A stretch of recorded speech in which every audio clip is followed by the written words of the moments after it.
Abra comigo em Gênesis, capítulo 3, versículo 7.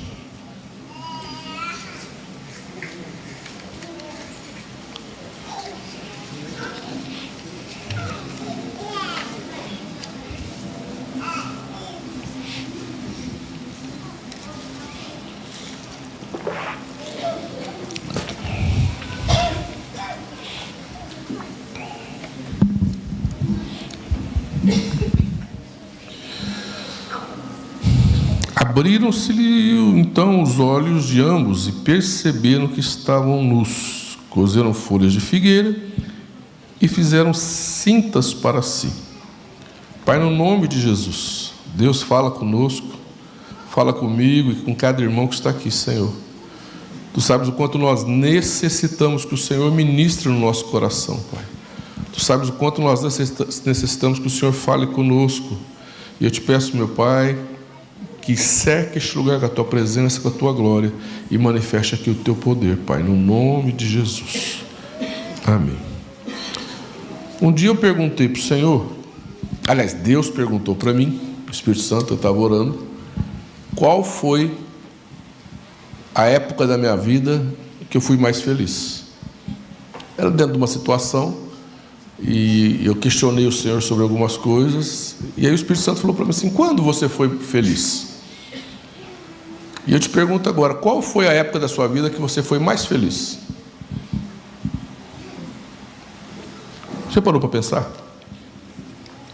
Qual época da sua vida que você foi mais feliz, viveu melhor?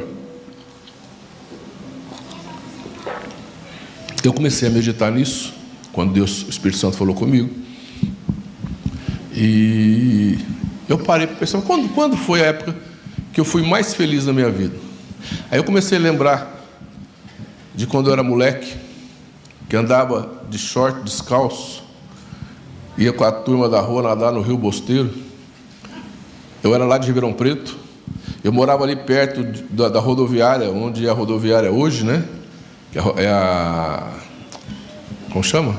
A Câmara Municipal, né? E eu deixava de ir no clube nadar numa piscina limpinha para nadar no Rio Bosteiro com meus amigos, né? E era bom demais, né? Nadava naquele rio. Hoje eu tenho a consciência que o esgoto da Vila Virgínia já existia naquela época, né? Que esgoto, que eu estava preocupado com o esgoto, né? E jogava bola na rua. Minha avó morava atrás de onde hoje é a faculdade Barão de Mauá. E quando eles foram fazer a faculdade, eles limparam o terreno e ficou uma rampa muito grande, né? E aí chovia. Eu, meus primos, a gente descia naquela rampa, dava um quarteirão de rampa, né? Lá embaixo aquela poça de barro, né? Estava preocupado se tinha pedra, se tinha caco de vidro, se descia de barriga ainda, né? E chegava na casa da minha avó, casa de avó é benção, né? Só o olho branco assim. Aí ela pegava a mangueira, lavava a gente no quintal, né? Brincava de pique-esconde à noite, chegava em casa, deitava na cama, tudo sujo, a mãe só vinha limpar o pé, né? Tá preto. Você não está preocupado com conta para pagar? Você não está preocupado com IPTU, IPVA, se o Lula está roubando? Você não está preocupado se amanhã vai ter comida? Não é verdade? Você só está preocupado qual será a brincadeira de amanhã. Não é? Tem fase melhor? Quem concorda comigo? Que a melhor fase é da inocência. A melhor fase da nossa vida é a inocência. A melhor fase da nossa vida é quando você não tem essas preocupações, não está pensando na maldade do homem, na guerra na Ucrânia, não te incomoda nada disso, né?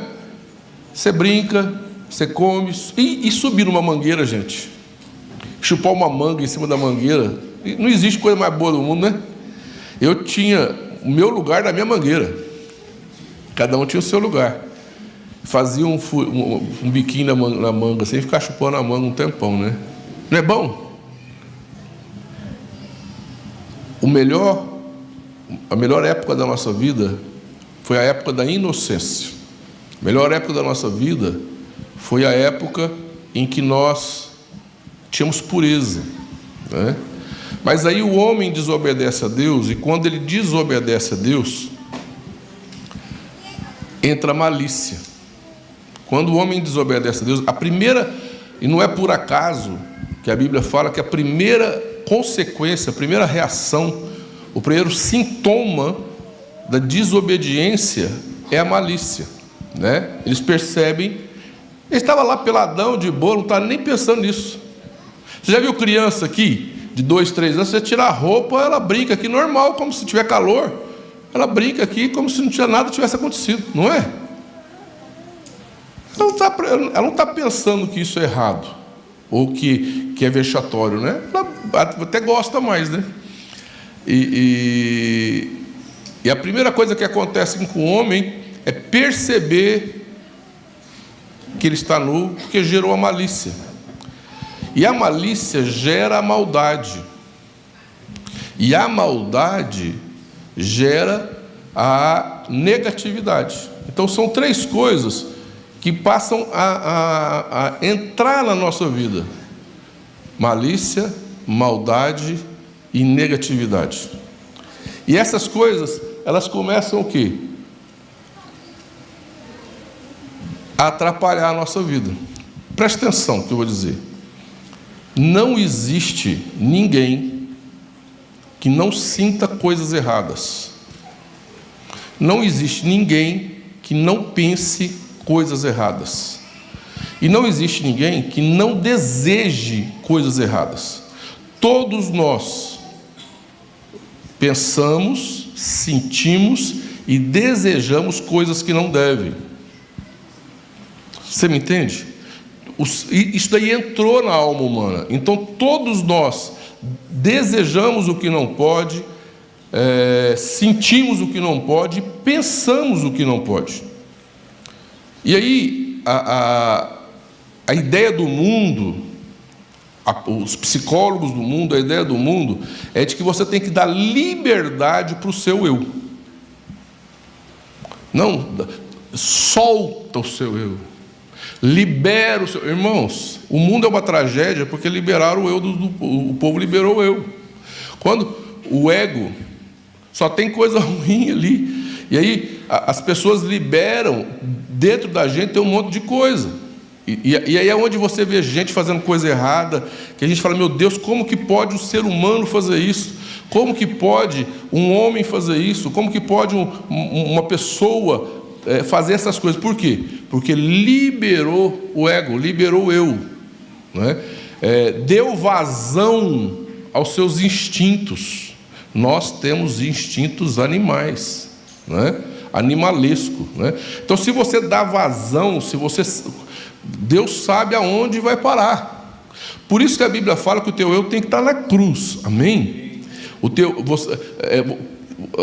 As pessoas, elas têm que entender que da liberdade para o eu vai sair um monte de coisa que é desejo errado, pensamento errado. Você vai dar à luz a muita coisa que não vale a pena. Por isso que a Bíblia fala que o eu nosso tem que estar na cruz. Olha que interessante. Deus falou assim para Caim: o pecado jaz à porta, a ti cabe dominá-lo. Aí vem Jesus e fala assim: eu estou na porta, se você abrir, eu entro. Então tudo na vida é determinado por quem você deixa entrar, para quem você abre a porta. Você me entende? Tudo na vida é determinado pelo que você está permitindo entrar na sua vida. A maldade, a malícia, ela gera em nós uma semente. Então, qual é a intenção do diabo? Desde o ventre de uma mulher, ou quando criança. Por que tem muito abuso? Por que tem muito ataque do diabo em crianças? Por que desde a nossa infância parece que o diabo trabalha para causar o mal, para causar mal na vida das crianças, do adolescente, do adulto? Porque esse mal, ele pode virar uma semente. Então, o que o diabo quer fazer com as nossas vidas? Ele quer, de alguma maneira, usar alguém ou alguma situação para plantar o mal dentro do seu coração. Seja o mal na forma de malícia, seja o mal na forma de maldade, ou te transformar numa pessoa negativa, mas plantar algo na sua vida. E aí, quando ele consegue fazer isso, muitas vezes nós entramos no automático. E nós começamos aqui a interpretar tudo como uma maldade, como uma má intenção. Aí o que acontece? A pessoa já fala assim, não. Você vai aconselhar a pessoa, fala, não. Você vai dar uma ideia, ela, não. Você vai fazer uma crítica, nem toda crítica é destrutiva, tem crítica que é construtiva. Não. Então, ela não pensa, ela não raciocina, ela não considera o que as pessoas estão dizendo, porque ela já tomou a posição de defesa, e que tudo que as pessoas querem é machucá-la, tudo que as pessoas querem é atacá-la, tudo que as pessoas querem é ofendê-la. Então ela toma, e isso é perigoso, porque a pessoa ela vai viver no automático, se defendendo de tudo e de todos. Como que ela cresce? Como que ela vai romper? Não vai. A pessoa gasta muito mais tempo se defendendo do que trabalhando para crescer. Ela passa muito mais tempo se armando do que trabalhando para romper. Eu conheço muitos pastores, eu vou dar um exemplo de pastores, que é a minha classe, e você vê que tem pastor assim, que muitos pastores são assim. Se um pastor é assim, quanto mais a gente todos. Tem muitos pastores que oram para Deus levantar a liderança na igreja. Ora, Deus, levanta a liderança. Quando surgem líderes, bate a insegurança e o medo, que são frutos da maldade. Aí a pessoa pega, ela fala assim, esse líder, ele vai crescer e vai pegar o meu lugar. Muitos pastores eu já vi isso. Esse líder, aí tem uns que falam assim, vem a sementinha, cuidado, hein? Cuidado que ele vai tomar o seu lugar. Aí o que a pessoa faz? Ela já começa, ela orou para Deus levantar. Aí ela começa a podar. Boicotar o líder que ela levantou, de medo daquela pessoa crescer e tomar o lugar dela. Olha que coisa. E quantas pessoas não vivem a vida com este medo? Até no serviço, por exemplo, se eu ensinar fulano, ele vai amanhã ficar melhor do que eu. Não é? Tem muitos pais que foram tão machucados, que há uma maldade no coração deles, ele foi tão machucado, que ele não consegue olhar para o filho e ver coisa boa. Porque dentro dele o negócio não está legal. Então o problema não é o filho, é o próprio pai, que ele olha e dentro dele a coisa não é legal.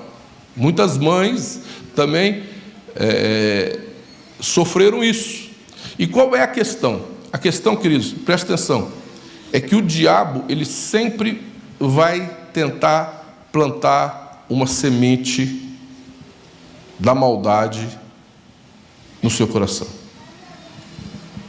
Ele sempre vai trabalhar para fazer com que isso gere de alguma forma malícia, você perca a pureza, você perca a inocência e que você trabalhe com a maldade.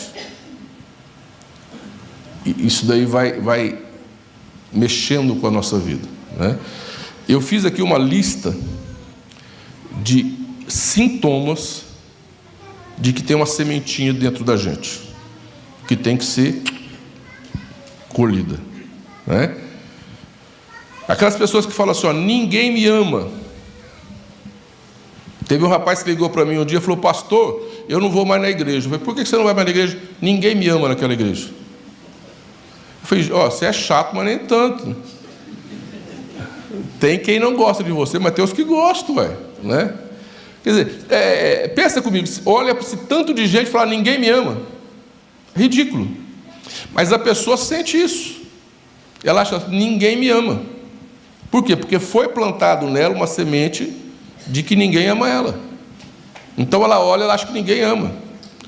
Aí teve um rapaz, tem um outro rapaz, que o pai dele foi na minha casa. Falou, pastor, por que você não gosta do meu filho? Eu falei, como assim? Ah, meu filho fala que você não gosta dele. Eu falei, mas como assim? Aí ele falou assim, ele falou que na igreja ninguém gosta dele também. Eu falei, onde o senhor trabalha? Ele falou assim, em tal lugar. Quantos funcionários tem? Ele falou, tem 300. Eu falei, todo mundo gosta do senhor? Ele falou, não.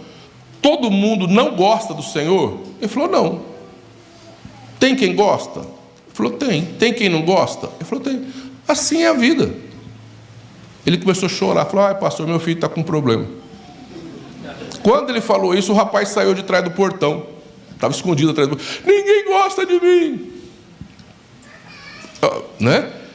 E criou um negócio, né, na cabeça. Não me querem aqui. É uma sementinha que colocaram no coração da pessoa. Não me querem aqui, ninguém me quer aqui. Eu não sou querido, eu não sou desejado neste lugar. Não me aceitam. Eu não sou aceito. Eu não sou aceito. Eu sou rejeitado. De repente alguém rejeitou. Lá atrás, ele sofreu uma rejeição. O problema não é aquela rejeição, é que dali para frente, ele começa a achar que todo mundo rejeita ele. Todo mundo é hipócrita. Todo mundo tem inveja de mim. Teve um rapaz que foi lá na minha casa com o pai e a mãe. Rapaz casado, com pai e mãe. Eu falei, meio sem noção esse negócio, né? Ele falou, pastor, todo mundo tem inveja de mim. Aí uma hora ele virou para mim e falou assim, a Lúcia, Deus já teve, não é que Deus o tenha, né? Está no Senhor. A Lúcia tem inveja de mim. Eu falei, querido, não dá para conversar com você. A Lúcia tem inveja de mim. Eu falei, não dá para ter diálogo. Você está muito fora da realidade, né? Quem conheceu a Lúcia sabe que é a coisa mais absurda do mundo, né? Mas na cabeça dele fazia sentido. Na cabeça dele fazia sentido. Ninguém ama, ninguém gosta, né? Todo mundo é hipócrita, né? Eu estava falando de manhã sobre isso, que quando a pessoa fala que todo mundo é hipócrita na igreja, é porque ela criou uma expectativa e essa expectativa não foi suprida. Então, quando a pessoa faz uma expectativa, a expectativa não é suprida, ela acha que todo mundo é falso, é hipócrita. Eu falo muito que quando um casal assim, casa com muita expectativa, me dá problema, vai me dar trabalho. Então o casal casou, o rapaz acha que a moça é uma princesa, e o rapaz, a moça acha que o rapaz é um príncipe encantado, né? Aí no primeiro pum,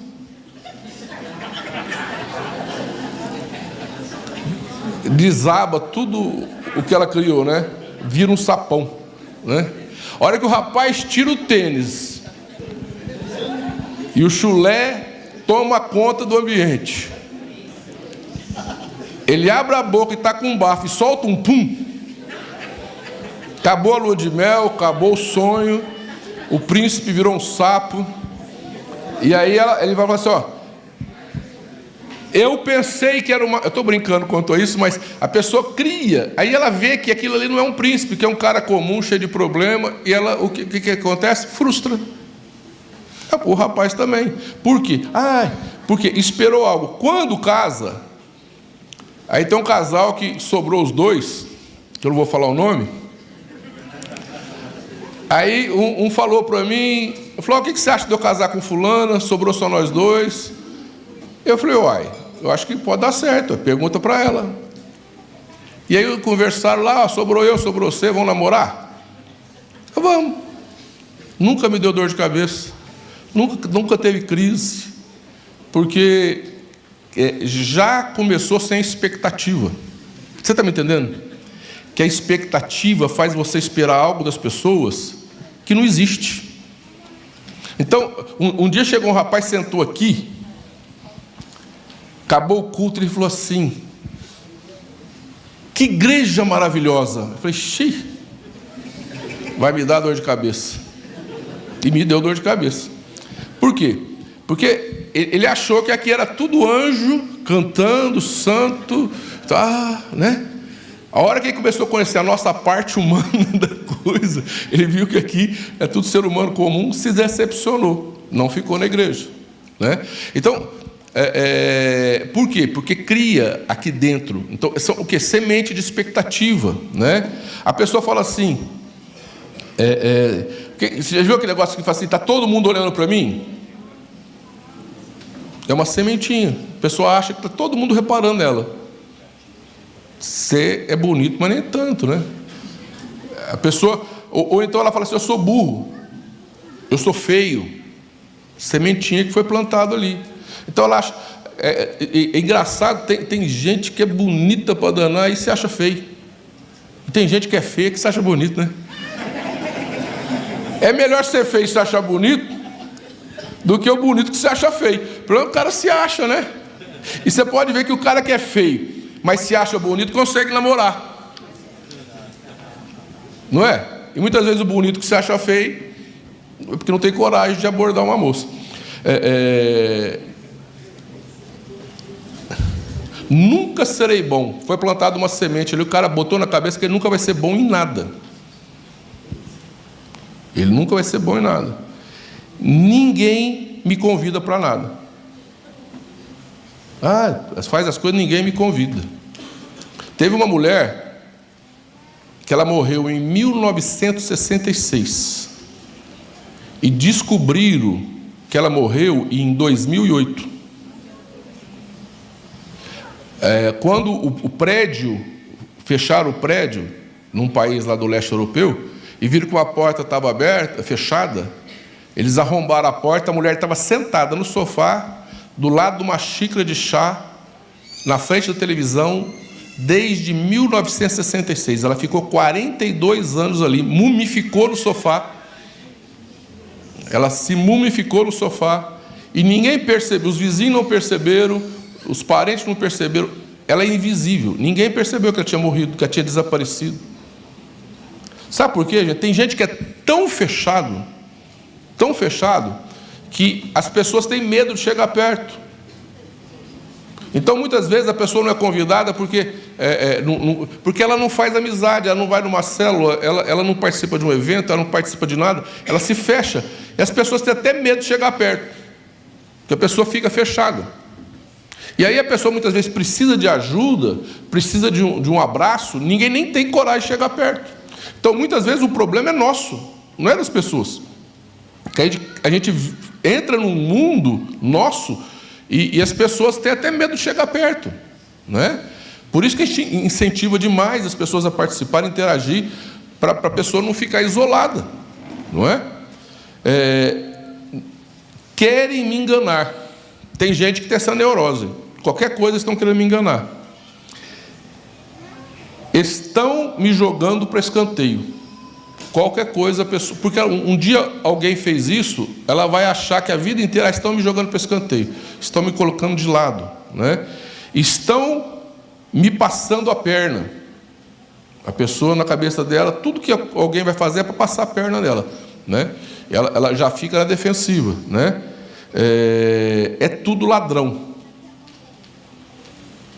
Já criou essa mentalidade, é tudo ladrão, né? Então a pessoa acha que todo mundo é ladrão, que todo pastor é ladrão. Eu conheço muitos pastores. Para cada pastor que não presta, tem 10 que é homem de Deus. Viu? Tem os que não prestam. Mas para cada pastor que não presta, tem pelo menos 10 que serve a Deus e tem uma vida séria, né? Em todos os lugares vai ter, tem médico lá, tem engenheiro, tem empresário, tem em todo lugar, político. Agora, você não vai falar, todos os políticos são ladrão? Não. Agora, a pessoa cria aquele negócio, é ladrão, e cria uma neurose, né? Um dia, eles falaram para a Ana do Zé Mário, para o Zé Mário da Ana, está trabalhando em Ribeirão Preto, você, eu vi o seu pastor saindo com um saco de dinheiro da igreja. Eu estou procurando esse saco até hoje. Gente, um saco de dinheiro, meu Deus, se for de nota de 200, então, oh Deus.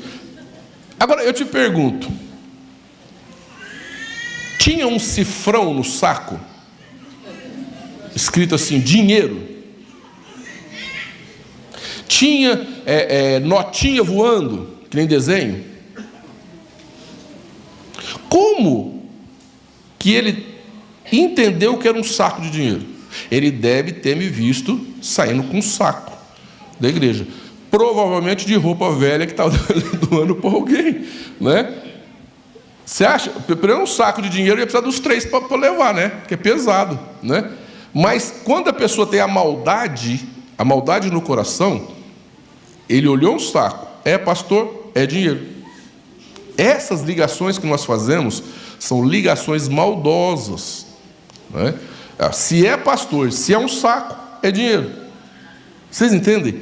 Que muitas vezes a gente cria na nossa mente, você cria. Teve um pastor, amigo meu, que passou, ele era daquelas igrejas Radical Plus, e o irmão estava brincando com papel, fazendo um bigodinho de papel. Ele chegou em casa, reuniu o presbitério e excluiu o irmão, achando que era cigarro. Nem chamou o irmão para perguntar, ele tinha certeza. O irmão, tadinho, estava fazendo um bigodinho de papel, brincando. Então, a maldade faz a gente deduzir coisas, a maldade faz a gente ver onde não existe, né? Teve uma pessoa que falava assim para mim, a minha mulher está me traindo, a mulher dele é uma santa. Eu falei, ô camarada, tua mulher é uma mulher de Deus, uma santa. Não. Ela sentou naquele canto do sofá para ver o cunhado, eu não sei o quê. Eu falei, como assim? Não, eu vi. Ela sentou ali para poder ficar olhando para ele. Então, a maldade faz a pessoa enxergar coisa que não tem, ver coisas que não existem, deduzir coisas. A pessoa tem certeza de coisas que não existem. E ela começa a gerar, né? Todo mundo é mentiroso. Porque alguém mentiu para ela um dia, todo mundo é mentiroso. Ficou rico? Roubou. Ninguém fica rico honestamente. Porque a pessoa, de repente, se frustrou tentando ganhar dinheiro, então ele acha o seguinte, só fica rico roubando. Então a gente vai criando umas situações, uns sentimentos, e isso tudo que todos nós temos de alguma forma, amém? Quem não tem, que atire a primeira pedra.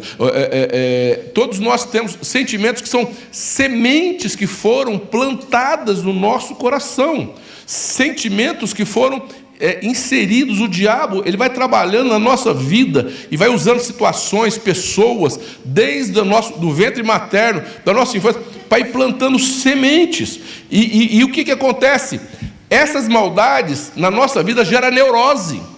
E muitas vezes nós ficamos neuróticos. Essas maldades, esses sentimentos, vai gerando pensamentos, vão gerando sentimentos ruins, e nós começamos o que? Ficar neuróticos, nós começamos a ficar com a mente cheia de problemas, a mente fica envolvida em sentimentos ruins, maldade, negatividade, problemas emocionais. Isso daí traz problema emocional grave para a nossa vida, confusão mental. E nós começamos a ter o quê? Confusão mental. Você começa a olhar tudo pelo lado mal, tudo pelo lado malicioso, tudo pelo lado ruim. Isso daí começa a gerar confusão mental, começa a dar o quê? Sentimentos ruins e te dá problemas emocionais. E aí atinge a mente, e a tua mente começa a ficar neurótica. E pior do que isso, contamina a sua voz profética. Coloca para mim Lucas capítulo 6, versículo 45 na tela. Nós começamos a gerar, tem muita gente que faz tudo certinho, é uma pessoa correta, é honesta, trabalha, mas muitas vezes não consegue romper, porque aqui fala, o homem bom, do seu bom tesouro, do coração, tira o bem, e o homem mau, o homem do mau tesouro tira o mal, porque a boca fala do que está cheio o coração. Então, aquilo que entra vai sair. Você está me entendendo? O que entra na sua vida é o que vai sair. O que entra vai sair. E aí contamina a sua voz profética. A pessoa faz tudo certo, mas ela fala, porque ela encheu o coração, ela deixou o diabo plantar coisas ruins no coração dela. Aquilo ali germinou no coração dela. E aí ela começa o quê? Falar e profetizar, e contamina a voz profética dela. Ela vem na igreja, e aí ela ora, ela profetiza aqui com a gente. Eu falo assim: repete, você repete, eu sou uma bênção, eu vou romper, eu não sei o que, está quebrado, tá? Aí você chega durante o dia, a semana inteira, você fala: oh, não vai dar certo, oh, está amarrado, oh, meu Deus, e você começa a profetizar um monte de coisa. Você está me entendendo? Porque a sua voz, o seu coração está cheio, e a sua voz profética está contaminada. Ninguém bota para fora o que não tem no coração. Você está me entendendo?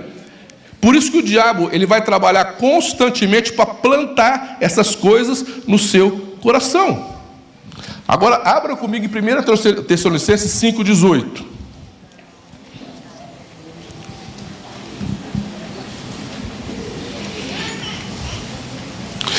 Repete comigo: em tudo, dai graças, porque é esta a vontade de Deus, em Cristo Jesus, para conosco.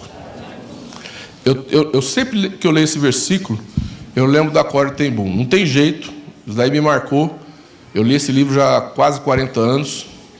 A Corrie ten Boom e a Betty ten Boom, elas foram presas num campo de concentração nazista, porque elas acolheram judeus na casa delas. Elas eram holandesas.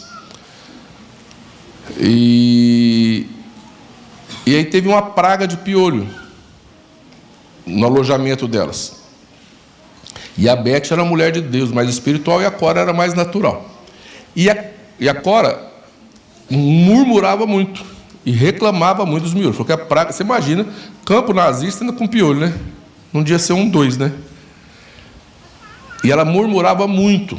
E a Betty falava assim: ó, a Bíblia fala para dar graça em tudo. Ela falou assim: só faltava você querer que eu dê graça pelos piolhos.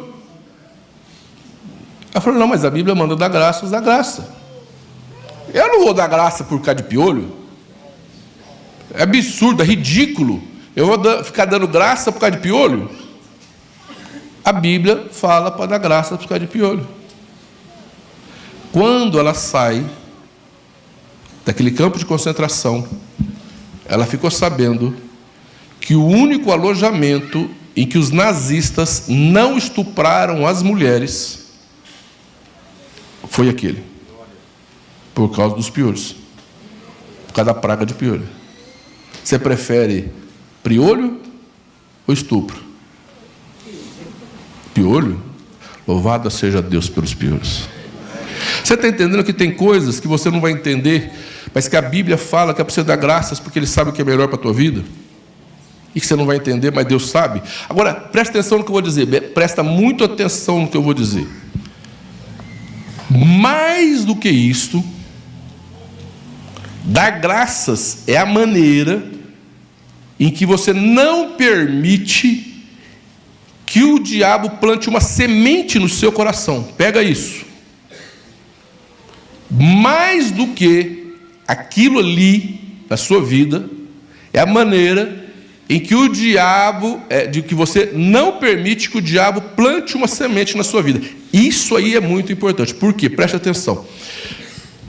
Aquela maldade que foi plantada, ela é temporária e momentânea. Então, eu faço uma maldade para o Saulinho.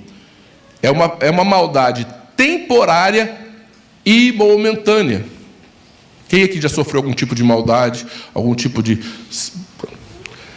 Aquela maldade, ela é temporária e momentânea. Mas, presta atenção, se aquela maldade virou uma semente no coração dele, ela vai frutificar por muito tempo na vida dele. Então já não é mais um problema temporário e momentâneo, se transformou num problema permanente. Você está me entendendo? Porque a intenção do diabo não é só te causar o mal temporário e momentâneo. A intenção do diabo é fazer com que aquela semente frutifique no seu coração e determine a sua vida. Você está me entendendo? Por isso o diabo ele não quer apenas te causar um mal momentâneo. Ele quer plantar uma semente da maldade no seu coração, da malícia, para que aquilo ali fique frutificando dentro de você. Você já observou que tem gente que, passou pelo pó da rabiola, o diabo mastigou, o trem passou por cima, né? O cara sofreu tudo quanto é tipo de dano, mas está bem. A pessoa foi atacada, foi pisada, foi não sei o quê, mas está bem. Aí tem outra, que sofreu um probleminha na infância, sofreu uma situação, a mãe ofendeu, o pai deu um tapa. E aquilo ali começou a determinar a vida da pessoa por 50 anos. Aí você coloca um do lado do outro, você fala, meu Deus do céu, essa daqui sofreu isso, mas está bem. Essa daqui sofreu um negocinho, isso daí virou um problemão durante a vida dela. Por quê?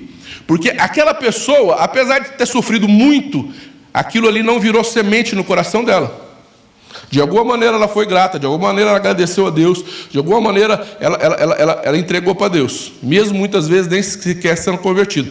A outra permitiu que aquele mal fosse plantado dentro dela e uma semente frutifica. E passou a determinar a vida dela. E ela passa então a vida com aquela coisa ruim dentro dela. Você está me entendendo? Que tudo que o diabo quer não é te causar o mal temporário, mas é plantar uma semente no teu coração. Por isso que a Bíblia fala, em tudo dai graças. É a maneira de você olhar e falar, Deus está no controle da minha vida. Em tudo dai graças. É você dizer, o diabo pode tentar contra a minha vida, mas é Deus que me abençoa. Eu sou filho de Deus. O Espírito Santo é que dirige a minha vida. O diabo não tem poder na minha vida. Me fez mal. Deus tem poder para transformar este mal em bênção na minha vida, porque todas as coisas concorrem para o bem daquele que ama a Deus. É uma maneira, queridos, presta atenção, de você proteger o seu coração. Muito mais de que você dar graças e muitas vezes agradecer por uma coisa ruim. Mas pastor, como que eu vou agradecer por uma coisa ruim? Não, muito mais do que isto. É a maneira que Deus tem te ensinou para você proteger o teu coração. Você manter o teu coração protegido. O mal foi feito, mas a semente não foi plantada. Você sofreu um dano, mas isso não virou uma semente dentro da sua vida. Você está me entendendo? Alguém te fez o mal, você sofreu injustiça, você sofreu rejeição, você sofreu abuso, você sofreu, mas aquilo não virou uma semente dentro do seu coração e não determinou a sua vida, não determinou a sua conduta, não determinou a sua maneira de ser, não determinou a sua personalidade. A sua personalidade continua em Deus, porque é Ele que determina a sua vida. Por que José do Egito, ele é colocado num buraco, ele é tirado do buraco, vendido como escravo, ele é caluniado pela mulher de Potifar, ele é preso. Olha quanta injustiça ele sofreu, quanto abuso, quanta maldade ele sofreu. E ele sai da cadeia para ser governador do Egito. Por quê?